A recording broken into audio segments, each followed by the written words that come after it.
Thank you, Joe. And good afternoon, my virtual brothers and sisters. I hope everyone is well and your families as well. With the COVID-19 pandemic in its fourth month, it's fair to say our union has entered another uncharted territory.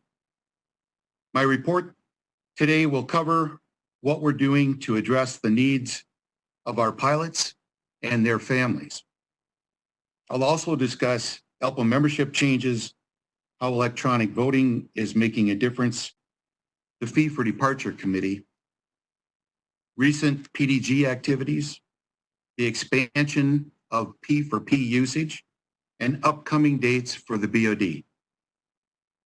As of June, our union represents 63,021 pilots at 34 carriers.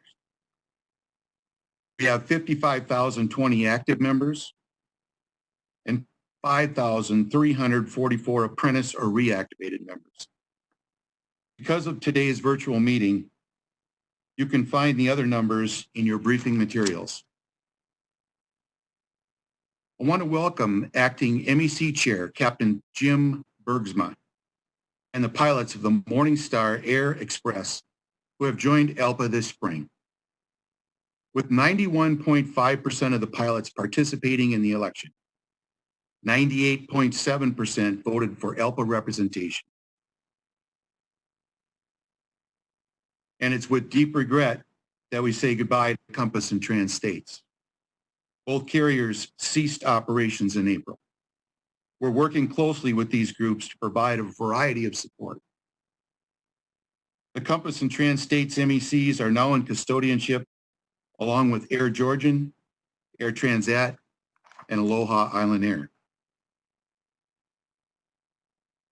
More than 2/3 of our local councils have used VoteNet since June 2019, when we went electronic with our nomination process. Recent participation within Election Group 2 speaks for itself. In 2017, nomination participation was at 9.95%. In 2019, nomination participation jumped to 22.79%. I'll be adjusting nomination timelines for the fall elections soon. Some of the MECs like to bring incoming reps to the BOD and request earlier nominations. If you would like to bring newly elected reps to the BOD this fall, please let Amy Eno know so that we can prepare the nomination and election timeline. It's no secret that many of our members could be adversely affected by what's been happening in the airline industry. They need to know ALPA has all kinds of resources available to get them through this difficult time. Many of our services are available through the National Membership Committee and its Furloughed Pilot Support Program.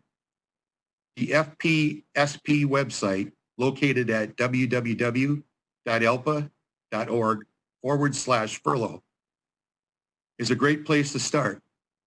The site contains information for both U.S. and Canadian members.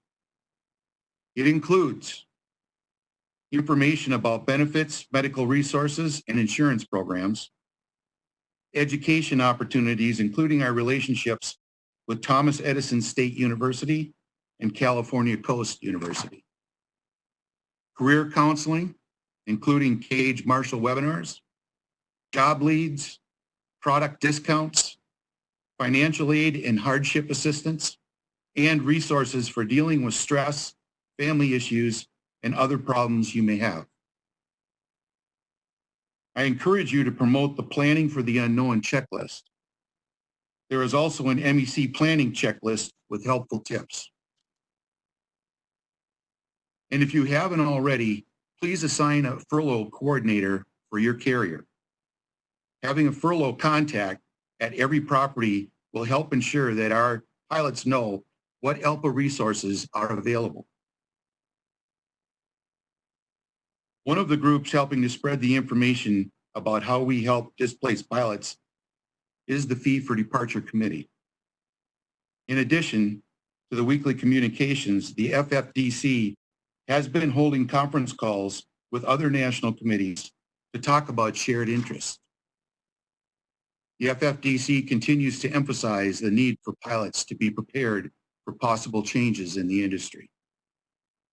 The group has been coordinating conference calls to conduct strategic planning and preparation.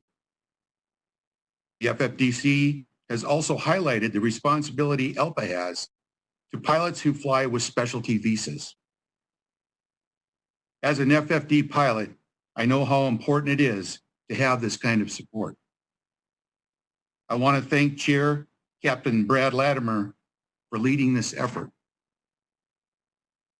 In addition to disrupting airline schedules, COVID-19 has also disrupted some of our plans with the professional development group. School closings have made it hard to conduct education committee activities. However, education committee volunteers were still able to reach 23,000 plus grade school students. We added a new ACE club at Oklahoma State University. ALPA now has 12 college-level programs. ACE club students had a chance to tour Delta, Hawaiian, and United facilities and get a first-hand look at airline operations. And last month, ALPA participated remotely in the University of North Dakota's Aviation Industry Speaker Series. In addition, pilots from ALPA's education and membership committees attended the annual Women in Aviation Conference in March. These volunteers were joined by Joe and First Officer Camilla Turrieta, who chairs our new President's Committee on Diversity and Inclusion. The Leadership Committee held its annual leadership training conference February 10th through the 13th. 70 new reps from 25 carriers participated.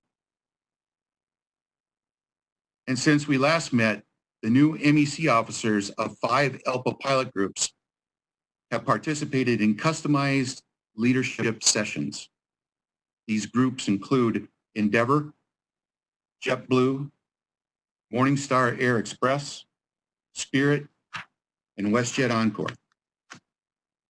I want to thank my diversity and inclusion, education, leadership, and membership chairs, Camilla Turrieta, Costa Civilis, David Farmer, and Candy Bernstetter for all they do to advance ALPA's goals.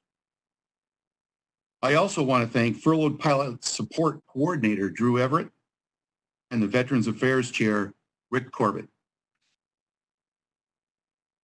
Next, I want to report on the work of the Informational Technology Advisory Committee and its efforts with the ALPA IT services and communications departments. I'm sure you've heard about the recent jump seat enhancement to the ALPA mobile app. The update makes it easier to find jump seating data for other airlines. This feature includes usernames, passwords, important phone numbers, carrier-specific policies and agreements, and other specific details needed for offline jump seating. Later this year, the group will introduce a jump seat flight finder feature. This enhancement will help you determine the most efficient route to your destination, even if it's a multi-leg commute on different carriers. And the app will also include cargo flight data. We continue to update the web content management system and search engine. We're replacing our old programs with the Evoke Content Management System and Google Cloud Search. After we move all the MECs to Evoke, we will focus on ALPA.org and national committee sites. Be sure to look for news about the union's new computer-based training system called Crowd Wisdom. Pilots will be able to access online training to learn about ALPA volunteer opportunities and how our organization works. Since we last met, we've expanded the use of Pilot for Pilot grants. Grants can now go to ALPA members suffering financial hardships related to COVID-19. P4P grants up to $1,000 can be issued to ALPA members to cover unexpected costs.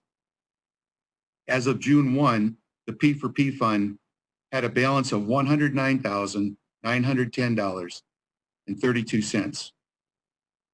In 2020, we received $22,438.33 in contributions.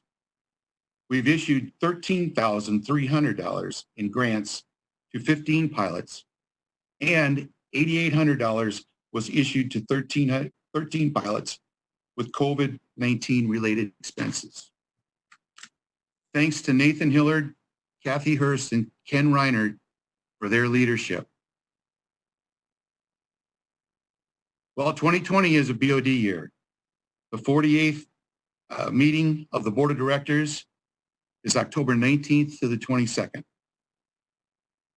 This year, we're returning to the Diplomat Hotel in Hollywood, Florida. Here are some important dates to remember. On July 2nd, initial delegate committee assignments will be mailed to the MEC chairs. On August 10th, the official meeting notice will be sent out. The BOD website will also go live. August 30th is the advanced agenda deadline. On September 1st, the EVP alignment will occur, defining the election groups. On September 18th, the advanced agenda will be mailed. On September 30th, we'll determine the BOD roll call numbers.